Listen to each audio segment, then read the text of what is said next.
Palakpakan natin si Lord ng malakas. Na?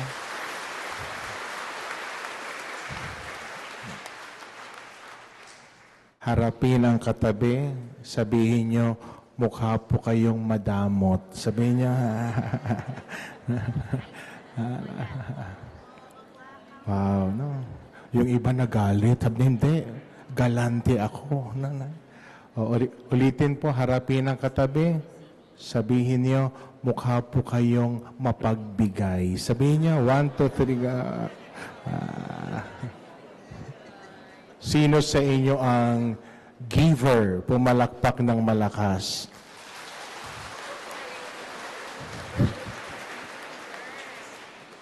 Ang daming sinungaling. I observe na, ang dami ngayon nagbibigay. Dami nagbibigay. Magpapakain dito, pakain doon, bigay ng sombrero, bigay ng umbrella, bigay ng ayuda, blah, blah, blah, spam and the rest. Ang daming nagbibigay. Sabi niyo sa katabi niyo, ingat. Sabi niyo, ingat. Sabi niyo, ingat. Ay, malaki ang bawi dyan. My brothers and sisters, we are now the 32nd Sunday in the ordinary time. Alam nyo, ako'y taga Bicol. Sa amin, yung salitang pagbigay ay itao. Sabihin nyo nga, itao. Say it. No, the word tao. Tao.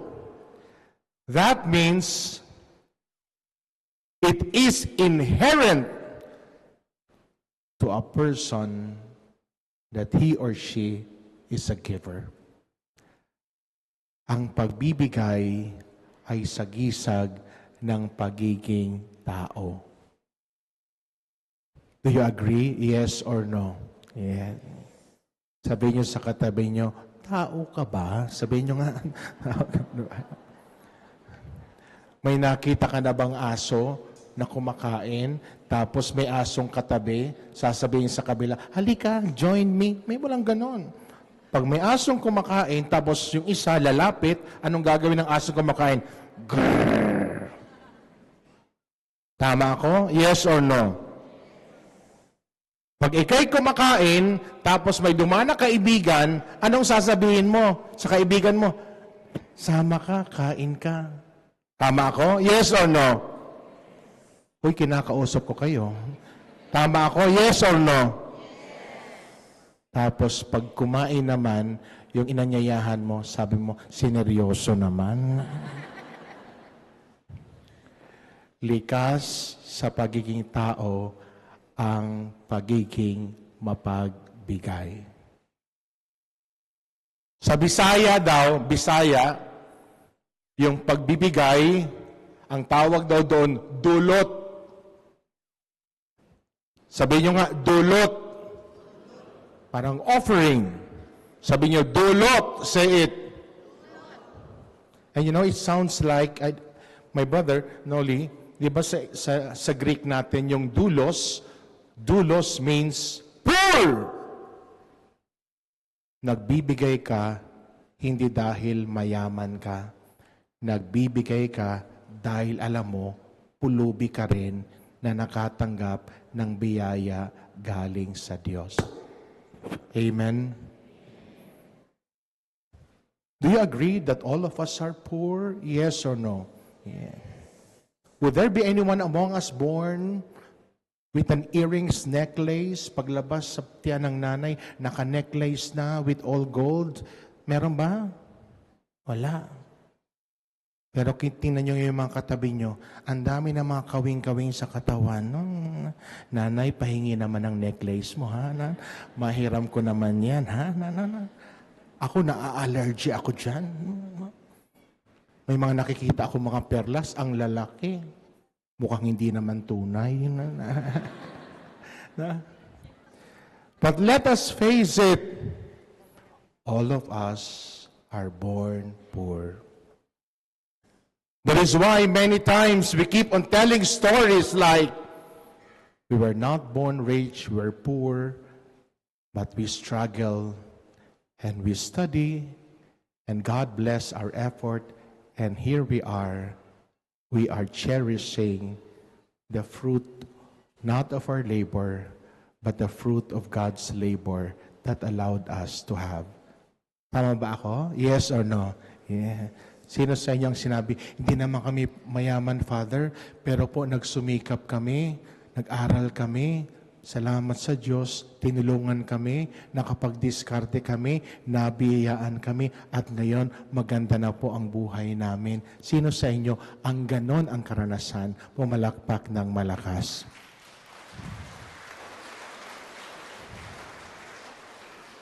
Sino sa inyo na hanggang ngayon, kahit Father, ang diskarte ko sa buhay talaga, hirap na hirap ako, Father. Sino sa inyo ang ganon ang karanasan? Pumalakpak ng malakas. Ay, meron talaga. Lord, sa misang ito, tulungan niyo po sila. Ibigay mo ang kanilang pangangailangan. Naway makita nila na hindi sila pwedeng maubusan. Amen? Amen. And that's what we find in the first reading. The jar of flour will never go empty. The jar of oil will never run out. Sabihin nyo nga sa katabi nyo, hindi ka mauubusan. Sabihin mo. Lakasan nyo, sabihin mo, hindi ka mauubusan, ang daming ang sobra sa iyong katawan. Tingnan nyo ang katabi nyo kung may maraming sobra. Sino yung may mga maraming sobra sa katawan? Pumalakpak ng malakas.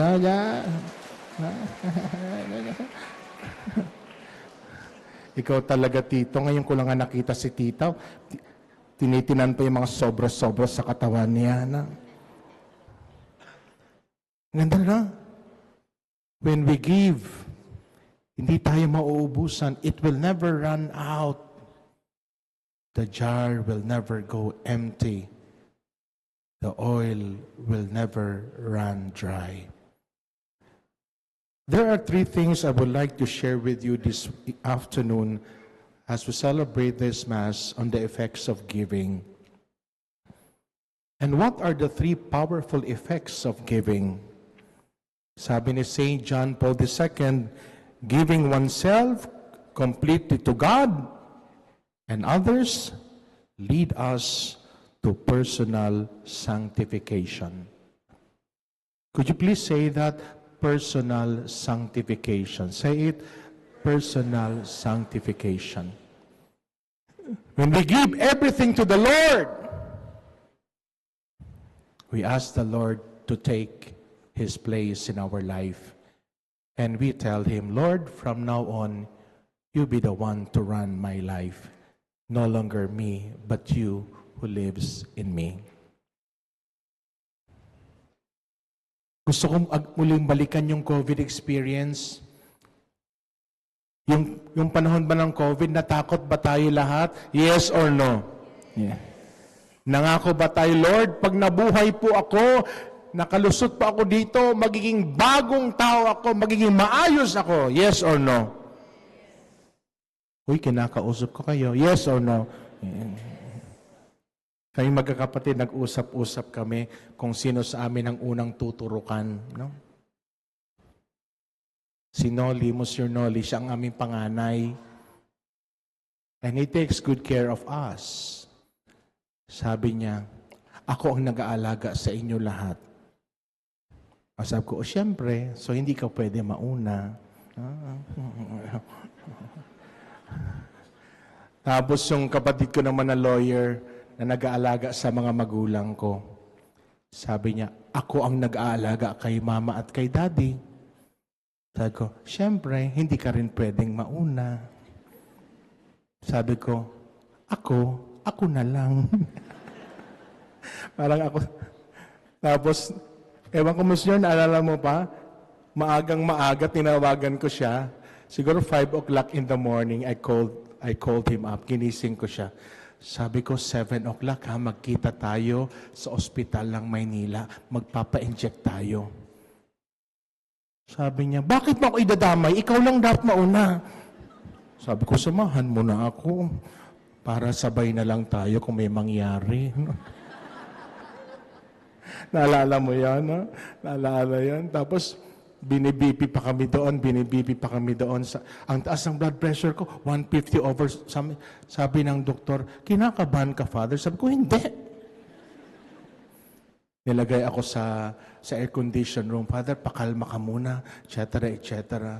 Nagdasal ako, sabi ko, Lord, kung ito'y magiging daan para sa kaligtasan, hindi lamang ko, ba't maraming tao, sige na, pababain mo yung blood pressure ko. Maya-maya bumaba, nagrosaryo ako, 130 over 90. Sabi ng doktor, pwede na, Father. Siguro, Father, hindi ka na kinakabahan. Sabi ko, Dok, sigurado ka ba na malalampasan ko ito? Sabi ng doktor, let us see, Father, after 5 hours. May mga ganon. But I remember it was a moment to which nobody of us will ever forget that we made a commitment to become better persons. Pag nagmi-meeting kayo, inuubo ka, hindi ka uubo. Kahit ang kati-kati na ng lalamunan mo, ganon ka ng ganon. Naalala niyo yun? Yes or no? Yeah. Diyos ko. Kahit nauubo ka, ganon ka talaga ng ganon. Nung palabas na tayo sa COVID, yung mga tao siguro na-miss yung pag-ubo. Kaya pag makaubo,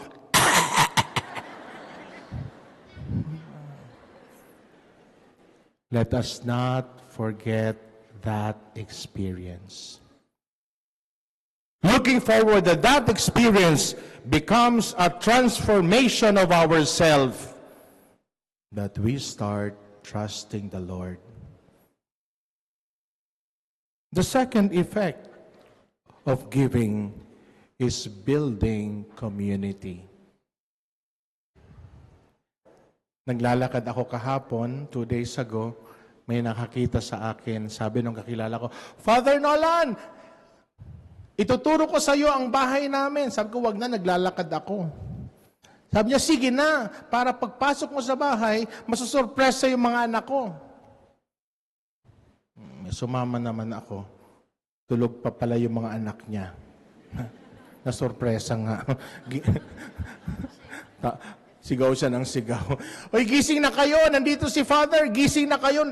Sabi ko, hindi ako nanggising sa kanila. Ikaw nagising sa kanila, ha? But you know, it was a very good occasion. Why? Paglabas ko ng bahay nila, may nakasaluba akong babae na nakawig. Sabi ko sa kanya, kamusta po kayo? Bigla siyang naluha. Sabi niya, Father, I am a cancer patient. Father, can you pray over me? Sa labas ng pintuan, I prayed over her and I said, Saint Charbel, through your prayers, I claim healing for her. Nakatapos ako, sige tita, aalis na ako, lalakad na ako. Sabi niya, Father, pwedeng dumaan ka rin sa bahay? Sabi ko mukhang hindi ako makakalakad nito, puro bahay ang pupuntahan. Sabi ko, bakit may ano sa bahay? Father, yung kapatid ng asawa ko may sakit, may cancer din.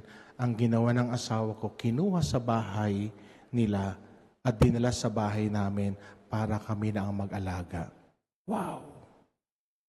Wow! Kinuha ng kuya yung kanyang ate na may asawa at yung kuya ang nag-aalaga sa kanyang ate na may cancer. Kasama nila sa bahay yung asawa ng kuya din na may cancer. Wow! I prayed over again and I said, Lord, to the intercession of Saint Charbel, please grant healing to her. I am mentioning this to you because I'm asking you to pray with me because I will claim victory for that 2 cancer patient that they will be healed. Amen? Huy, amen? Giving builds community. Pangatlo, nakikinig pa ba kayo? Yes or no? Nasaan doon si Mark, yung sakristan? Bago yung misa, sabi sa akin, Father, ha? Huwag kang maging mahaba ang homilya. Joke lang, ha? Sabi sa akin. Kaya pala nawala, oh. No. Siguro, tingnan mo, baka natutulog sa likod. Tawagin mo, no? Yung batang ito, no? Pangatlo, what is the powerful effect of giving? Giving is witnessing to the gospel. Sabi ni Pope Benedict XVI, self-giving is love in action.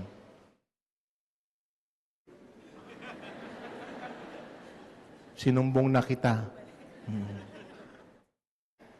I think 2 weeks ago niloko ko siya. Sabi ko, ano kaya i-adapt kita? Sabi niya, nasaan ang paper? May mga ganon. Batang ito, ha? Parang sindikato, ha? Paper agad, ha? It's witnessing to the gospel. Giving is love in action. My brothers and sisters, as we celebrate our Mass today, let us not be afraid to give. After all, we are poor. After all, we are nothing. What we have, God gave it to us. When we give, hindi naman tayo nauubusan. The jar of flour will never run dry. And we pray that in this Mass, truly, every one of us would understand that is our nature. As human person, we are truly givers. Amen. Saint Charbel, pray for us. Please stand.